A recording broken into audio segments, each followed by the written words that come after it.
આજની ધર્મકથા. પ્રણામ. સાગરદત્ત શ્રેષ્ઠી એની વાત પરમાત્માના મુખેથી નીકળી. આટલું સરસ સત્કાર્ય કર્યું, જીવનમાં અનેક મહાપુરુષોનો સત્સંગ કર્યો, કલ્યાણ મિત્ર એવા શેઠની સાથે રહીને અનેક સુકૃતો કર્યા, પરમાત્માનું બિંબ ભરાવ્યું. આ બધા સુકૃતો કરવા છતાં પાછલી ઉંમરની અંદરમાં ધંધાનો રસ નહીં છોડી શક્યા. દાક્ષિણ્ય ગુણના કારણે અપાત્ર વ્યક્તિ સાથેનો સંપર્ક છોડી નહીં શક્યા, એમની ભક્તિ ન છોડી શક્યા. આ બધા અતિચારોના કારણે સમ્યક દર્શન ન પામી શક્યા. સમ્યક દર્શનની પૂર્વ ભૂમિકા એકદમ વ્યવસ્થિત તૈયાર થયેલી એવો એક સમય હતો. ખરેખર એ પ્રસંગ સાંભળ્યો તો આપણને પણ એવું લાગે કે આટલું સરસ પોતાનું જ શિવાલય છે, પોતે ઓલરેડી શૈવધર્મી છે, પોતાના જ આશ્રય રહેલા સાધુઓ છે શૈવ ધર્મના, અને તેમ છતાં એક જીવ દયાનો પરિણામ કેટલો બધો વસ્યો હશે કે બધાની સામે પડી અને એ ઉદયના જીવોને બહાર સાઈડ પર ખસેડવા માટે પોતે પ્રયત્નશીલ બન્યા. એને લોકોનું પણ કેટલું સાંભળવું પડ્યું હશે, એ સાધુઓ દ્વારા પણ એની બદનામી થઈ હશે, એને કેટલીક જગ્યાએ પરિવારમાં પણ કદાચ આવું થઈ શકે કે એને વિરોધ આવ્યો હશે, પણ એ બધાના વિરોધ હોવા છતાં જીવદયાના પરિણામને એણે એ સમયે મોટો કર્યો. આટલું સરસ સુકૃત અને તેમ છતાં સમ્યક દર્શનની પ્રાપ્તિ નહીં. આપણે ઘણીવાર સંકેત શબ્દને એટલો બધો વ્યવહારથી સામાન્ય કરી નાખ્યો છે કે હાલતા ચાલતા આપણે લોકોને યા તો સર્ટિફિકેટ આપીએ છીએ અને યા તો લોકોને ટેગ લગાડી દઈએ છીએ કે આ મિથ્યાત્વી છે અને આ સમ્યક વિત્તિ છે. ખરેખર સમ્યક્ત્વનું સ્વરૂપ સમજવું એ દરેક જૈન માટે, બહુ જ આરાધક માટે આવશ્યક છે. આપણે કોઈ એક શબ્દનું ઊંડાણ નથી સમજી શકતા ને એટલે આ જગતની અંદરમાં રહેલા સ્વાર્થી જીવો એ આપણને એ નામના આધારે એ આપણને મૂર્ખ બનાવે છે. અને જેને મૂર્ખ નથી બનવું એની આગળ ખરેખર એક જ વિકલ્પ હોય છે, સ્વયં જ્ઞાની બનવું. બીજાના આધારે જ્ઞાની બનવું એમ નહીં, સ્વયં સમજવું. હા, બીજા પાસે સમજવા જવું એની ના નહીં, પણ અંતે તત્વનો નિર્ણય પોતે જાતે સમજીને પોતાના વિવેકને ઊભો કરીને પછી કરવો. અહીંયા સાગરદત્ત શ્રેષ્ઠીનું દ્રષ્ટાંત એ આપણા માટે ખરેખર એક બહુ મોટી લપડાક સમૂહ હોવું જોઈએ. આટલું સરસ જીવન પરમાત્માનું બિંબ ભરાવ્યું છે ભાઈ, અને તેમ છતાં ધંધાનો રાગ ન છૂટ્યો અને આર્તધ્યાનના કારણે તિર્યંચ ગતિમાં જવાનું થયું. અપાત્ર વ્યક્તિઓ અથવા નબળા વ્યક્તિઓની સાથેનો દાક્ષિણ્યનો ગુણ જે છે એનો મિસયુઝ પોતે કર્યો. દાક્ષિણ્ય ગુણ હકીકતની અંદરમાં પોતાના મોક્ષને ઉપયોગી એવી દિશામાં લઈ જવો જોઈતો હતો. એની જગ્યાએ હવે ભાઈ ઠીક છે ને, આપણાથી કેમ એ લોકોની સાથે વિરોધ કરાય, રહેવા દો ને. આ રીતે એ ગુણનો અલગ પ્રકારે ઉપયોગ કરવાના કારણે આટલી સરસ જીવદયા પાડી હોવા છતાં તિર્યંચ ગતિમાં ગયો. એનું તો ભાગ્ય હતું કે એને તિર્યંચ ગતિની અંદરમાં પ્રભુ મળ્યા. આપણે ફક્ત આપણા જીવનની કલ્પના કરીએ તો આપણને ખરેખર હચમચી જવાય એવી સ્થિતિ છે કે જે ધર્મના આધારે આપણે એવું વિચારીએ છીએ કે આપણે ભવાંતરમાં કંઈક સારી દિશામાં જશું, એ ધર્મ એનો પાયો કેટલો ઊંડો છે એ વિચારતા જ નથી. જે આરાધનાઓના આધારે આપણને સંકેતી માનીએ છીએ અથવા આપણને સમ્યક દર્શન થઈ જ ગયું હોય ને આવી કલ્પનામાં રાચીએ છીએ, ત્યારે આવા દ્રષ્ટાંતો એ આપણને બોધ પમાડવા માટે ખરેખર ઉપયોગી બની શકે. આંતરમંથન કરવા માટે આપણને એક દિશા સૂચન આપી શકે, એક માઇલસ્ટોન બની શકે. આમ સાવ સામાન્યથી સમ્યક દર્શન નથી થતા, અને થયેલા સમ્યક દર્શન એમ શાશ્વત કાળ માટે નથી ટકતા. એને ટકાવવા માટે સતત માનસિક પુરુષાર્થ કરવો પડે છે. સાગરદત્ત શ્રેષ્ઠી પોતાના પરિગ્રહ, પોતાનો કહેવાતો દાક્ષિણ્ય ગુણ, પોતાનું આર્ત ધ્યાન સર્વધર્મ સંભાવ જેવી એક સ્થિતિ, આ બધા દોષોના કારણે આર્ત ધ્યાનના પરિણામે અશ્વ તરીકે ઉત્પન્ન થયા. અને સંવત્સરણમાં જીતશત્રુ રાજા સાથે આવવાનું થયું. પરમાત્માને દેશનાના શબ્દો કાનમાં પડ્યા. આ બધા જે પૂર્વ ભવની અંદરમાં, સાગરદત્તના ભવની અંદરમાં મહાત્માની દેશના રસપૂર્વક સાંભળી હતી, તો બીજા ભવની અંદરમાં તિર્યંશ ગતિ હોવા છતાં પ્રભુની દેશના સાંભળવાની તક મળી. આપણે એટલું કાર્ય પણ કરી શકીએ કે જે પ્રવચન યોગ આપણને પ્રાપ્ત થાય એમાં ખરા અર્થની અંદરમાં રસપૂર્વક જઈએ, એમાંથી બોધ પામવાના આશયથી જઈએ. એ ફક્ત ને ફક્ત આપણી એક સામાયિકનું આલંબન બની રહે એવું ન થાય. એ આપણી માટે ક્રિયા બની રહે, એક રૂટીન બની રહે એવું ન થાય. એ વિચારવું એ આપણી જવાબદારી છે. મારી દેશના સાંભળી મોહની ગાંઠ તૂટી ગઈ અશ્વના ભવમાં પણ. અને સમ્યક્ત્વ સહિત સ્થૂલ પ્રાણાતિપાત વિરમણ વ્રત એ આ અશ્વએ ઉચરાવ્યું. આપણને અનહદ આશ્ચર્ય થાય એ કેવો એનામાં બોધ પ્રગટ્યો હશે ઘોડાના જીવની અંદરમાં, કે જ્યારે પ્રભુ એમ કહે છે કે આ ઘોડાએ, હે જીતશત્રુ રાજા, જ્યારે મહાવ્રતો પછીથી સામાન્ય વ્રતોની વાત આવી, દેશવીરતીના વ્રતોની વાત આવી, ત્યારે આ અશ્વ અશ્રુ સાથે પોતાના એ અશ્વપણાને પણ સ્વીકારી અને અશ્વપણાને યોગ્ય એવું વ્રત લે છે.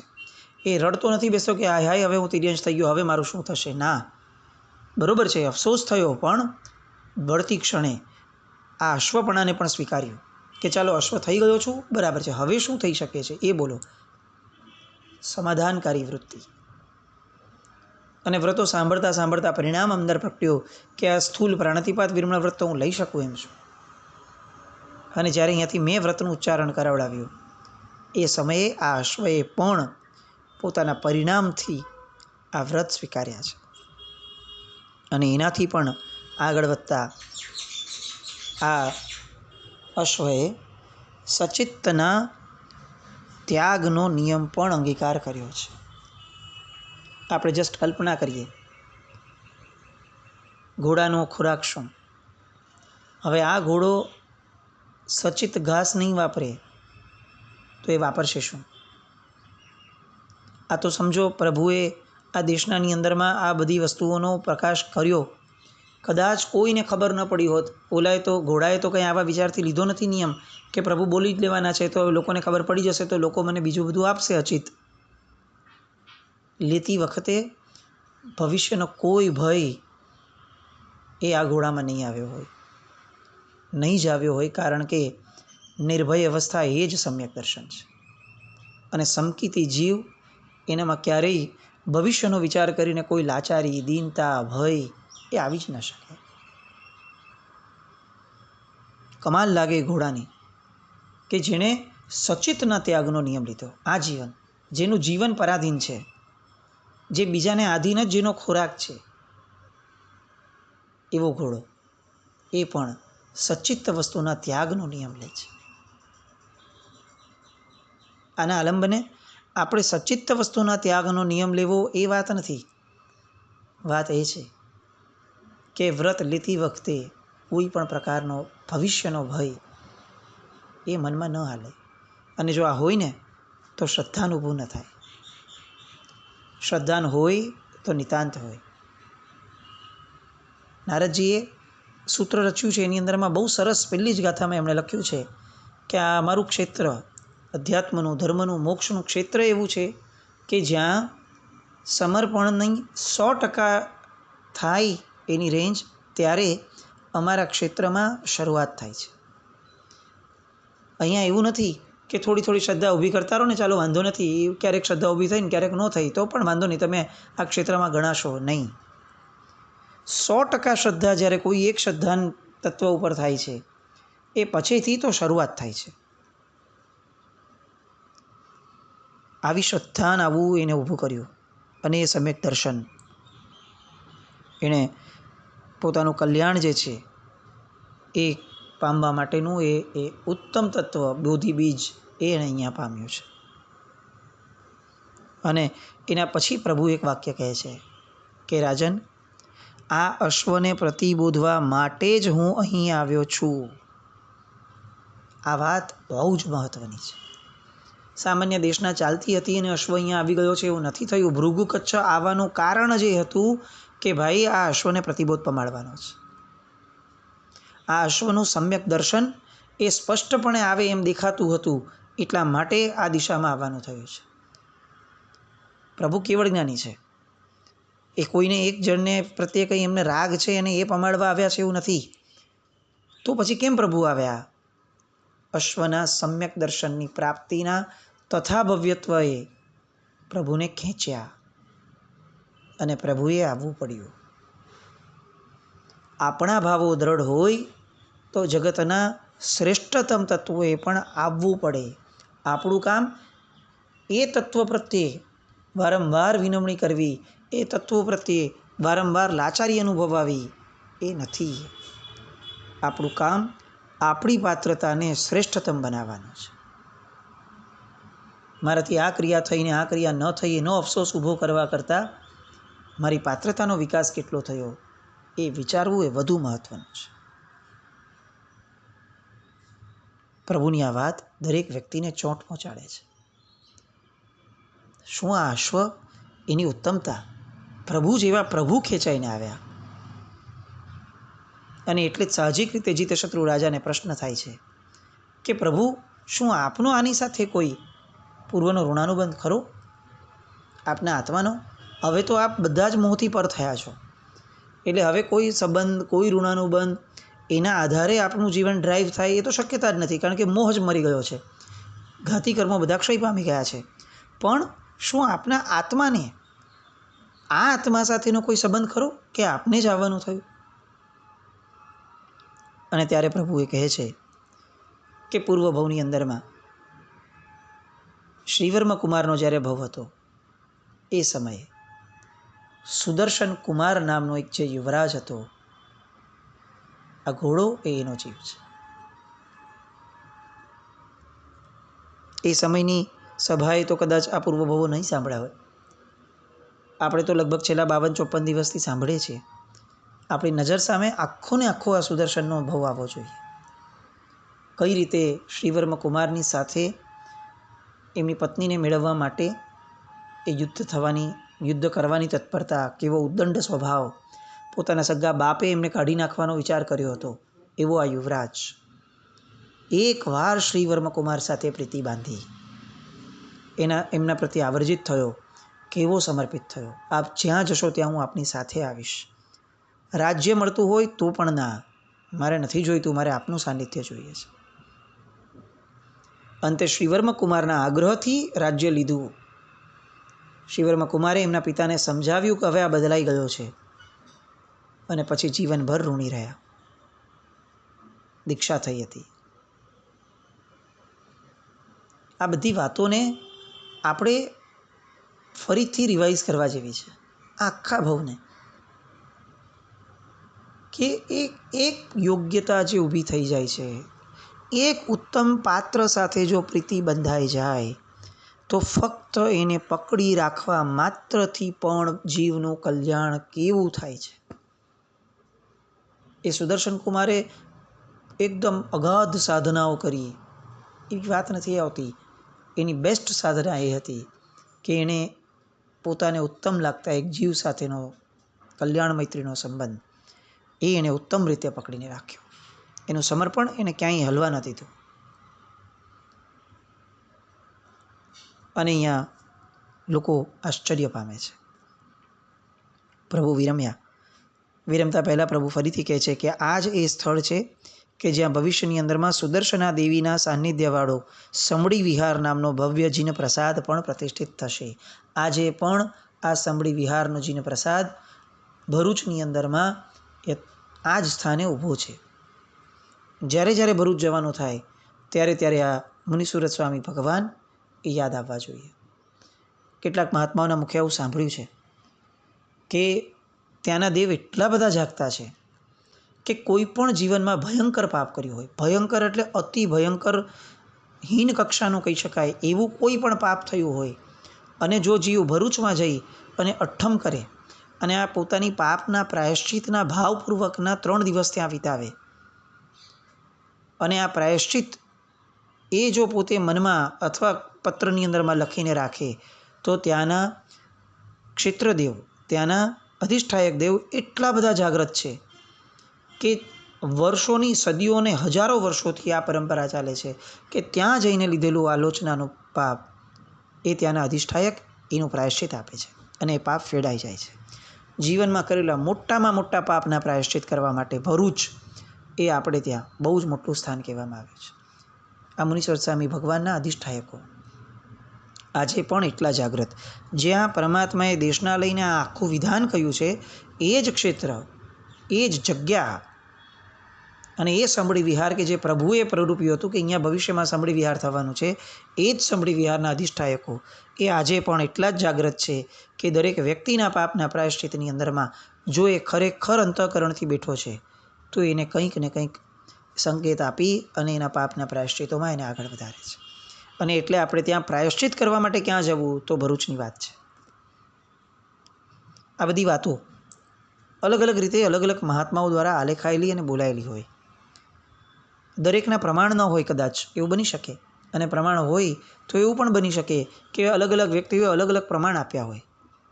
આપણે આ જે કથા લઈએ છીએ મુનીશ્વર સ્વામી ભગવાનની જે લીધી છે, એ કથા પણ આપણે આમ વિચારવા જઈએ તો એ કથા પણ અલગ અલગ પ્રકારે લેવાયેલી છે.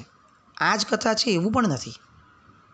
સામાન્યતયા બહુ એક સાહજિક, જે થોડુંક પણ સમજણ ભણેલા છીએ એવા બધા લોકોને ખ્યાલ છે કે સામાન્ય પોપ્યુલર કડીઓની અંદરમાં તો મુનીશ્વર સ્વામી ભગવાનના આ ભવોની વાત નથી આવતી. આ વિક્રમના 12મા શતકની અંદરમાં ગુર્જર નરેશ સિદ્ધરાજ જયસિંહના શાસનકાળમાં થઈ ગયેલા હર્ષપુર ગચ્છના આચાર્ય હેમચંદ્રસુરી મહારાજ, કલિકાલ સર્વજ્ઞ નહીં, હેમચંદ્રસુરી મહારાજે રચેલા પ્રાકૃત ભાષામય ગાથાઓમાં નિબદ્ધ એવા શ્રી મુનીશ્વર સ્વામી ચરિત્ર પરથી આ 11,000 ગાથાનો ગ્રંથ જે છે, એ 11,000 ગાથાના ગ્રંથના અનુવાદ રૂપમાંથી એક પુસ્તક રચાયું પૂજ્ય શીલચંદ્રસુરી મહારાજ સાહેબ દ્વારા, સમરૂ પલપલ સુવ્રત નામ. એ પુસ્તકના આધારે આપણે આ ચરિત્ર લીધું છે. હવે આ જ વસ્તુ પરમાત્માના ભવનું અગર આપણે 63માં વર્ણન લેવા જશું અને વાંચવા જશું તો આપણને આખા ભવો અલગ આવશે. અલગ આવવું એ વિવાદનું કેન્દ્ર નથી, એ વિવાદનું સ્થાન નથી, એ વેરાયટીનું, વૈવિધ્યનું સ્થાન છે. જ્યારે આપણે ત્યાં ગ્રંથારૂઢ થયા, દેવર્ષિ ગણિત ક્ષમા શ્રમણે જે કર્યું અને બધું ગ્રંથારૂઢ થયું ને, ત્યારે 2 મત અલગ અલગ પડતા હતા, પણ ત્યારે વિવાદ ન થયો. નાગાર્જુન ગચ્છની માન્યતા થોડી અલગ આવતી હતી તો વિવાદ ન થયો, બહુ સાહજિક. પણ એ સમયના તમામ આચાર્ય ભગવંતો, શ્રમણ ભગવંતો બધાએ ભેગા મળી નક્કી કર્યું કે કશો વાંધો નથી, આપણે ગ્રંથારૂઢ કરશું, એમાં લખશું કે ભાઈ મૂળ પ્રવાહમાં આ રીતની માન્યતા આવે છે, પણ મતાંતરે આવી રીતે પણ માન્યતા આવે છે. મતના અંતરો તો થાય જગતમાં, કેવળ જ્ઞાની સિવાયના વ્યક્તિને તો મતાંતર થાય ઊભો, પણ એને કારણે વિવાદ કેવી રીતે હોય? જે ધર્મ રાગ અને દ્વેષ પૂરો કરવા માટે છે, એ ધર્મના સિદ્ધાંતો માટે રાગ અને દ્વેષ વધે એવા વિવાદો કઈ રીતે ઊભા થઈ શકે? એટલે આ સહજ માર્ગ છે, આ વિવેક માર્ગ છે કે ભાઈ મતાંતરે આવું પણ મનાય છે. જેને એ માનવું હોય એને એમાં કશો વાંધો નથી, જેને આ માનવું હોય એમાંય કશો વાંધો નથી. સત્ય ખરું એ છે કે જે તમને રાગ અને દ્વેષ ન કરાવે. સત્ય માટે રાગ દ્વેષ થાય એ તો કેવી વાત થઈ કે મોહનદાસ કરમચંદ ગાંધીએ એક શબ્દ મૂક્યો હતો કે અમે સત્યાગ્રહ કરશું. આપણા એ સમયના પણ મહાત્માઓ, એ સમયે હાજર રહેલા મહાત્માઓએ પણ એ વાતની નિંદા, ટીકા કરી હતી કે સત્ય અને આગ્રહ આ 2 શબ્દો જ ક્યારે ભેગા ન થઈ શકે, તો સત્યાગ્રહ શબ્દને મારે સમર્થન કઈ રીતે આપવું? જ્યાં આગ્રહ હોય ત્યાં સત્ય જ ન હોય, અને જ્યાં ખરેખર સત્ય હોય છે ત્યાં કોઈ વસ્તુનો આગ્રહ નથી હોતો. એવી જ કંઈક વસ્તુઓ આપણે ત્યાં આવવા લાગી. સત્ય માટે લડીએ, સત્ય માટે લડીએ. આ મૂળ આખા કહેવાનું પ્રયોજન આપણી વાતે કે પરમાત્માના ભવો. હવે બસ આ આખી કથાનો કદાચ કાલે છેલ્લો ભાગમાં આપણે આવીએ પરમાત્માના નિર્વાણની વાતો દ્વારા. પણ આ જે ગ્રંથ આપણે લીધો છે એ વિજયશીલ ચંદ્રસૂરી મહારાજ સાહેબ શાસન સમ્રાટ સમુદાયના, એમનું એક પુસ્તક સમરૂ પલપલ સુવ્રત નામ, અતિશય રસાળ શૈલીની અંદરમાં લખાયેલું, દરેકે વાંચવા જેવું. મુનીશ્વર સ્વામી ભગવાનના આ ભવો અને એમણે પણ લખેલું આ પુસ્તક, એ પાછી એમની રચનાની એ રેફરન્સ સાથેનું આ કે ભાઈ હર્ષપુર ગચના આચાર્ય ભગવંત દ્વારા રચાયેલું આ ગ્રંથ, એ ગ્રંથના આધારે રચાયેલું આ પુસ્તક. એટલે પરમાત્માના આ ભવો એની વાતો આપણે આ આધારે કરી છે. મુનીશ્વર સ્વામી ભગવાન એ હવે એમના નિર્વાણની વાત અને નિર્વાણ પછીથી એમના શાસનકાળની અંદરમાં પણ કેટલીક ઘટનાઓ બની છે, જેની વાતો દ્વારા આપણે સમજવું છે કે મુનીશ્વર સ્વામી ભગવાન એ જેન્યુઇનલી આજે આપણે વર્ધમાન સ્વામી ભગવાનના શાસનમાં હોવા છતાં મુનીશ્વર સ્વામી ભગવાનનું શાસન એ કંઈક કેટલા આત્માઓ માટે ટર્નિંગ પોઈન્ટ સાબિત થયું છે. એવા કેટલાક અમૂલ્ય કહી શકાય એવા પ્રસંગો એમના શાસનમાં બન્યા છે કે જે પ્રસંગો આજે પણ એટલા જ એપ્લિકેબલ છે. એક ઘટના આપણે તો ખ્યાલમાં છે આપણને કે ભાઈ રામાયણ એમના સમયમાં થયું, શ્રીપાળ મહિનાની ઘટના એમના સમયમાં થઈ, પણ આ ઉપરાંત હજી એક ઘટના કે જે એમના સમયમાં થઈ કે જે ખરેખર આપણા પરમાત્માના શાસનની જાહો જલાલીની વાત છે, જે અજૈન પરંપરામાં અલગ રીતે મુકાયેલી છે. પણ આ બધી ઘટનાઓ, પરમાત્માના નિર્વાણની એ વાતો, એ બધા માટે આવતીકાલે એકવાર ફરીથી મળશું. જીનાગ્રત કંઈ પણ બોલાય તો મિચ્છામિ દુક્કડમ. જૈનમ જયતિ શાસન.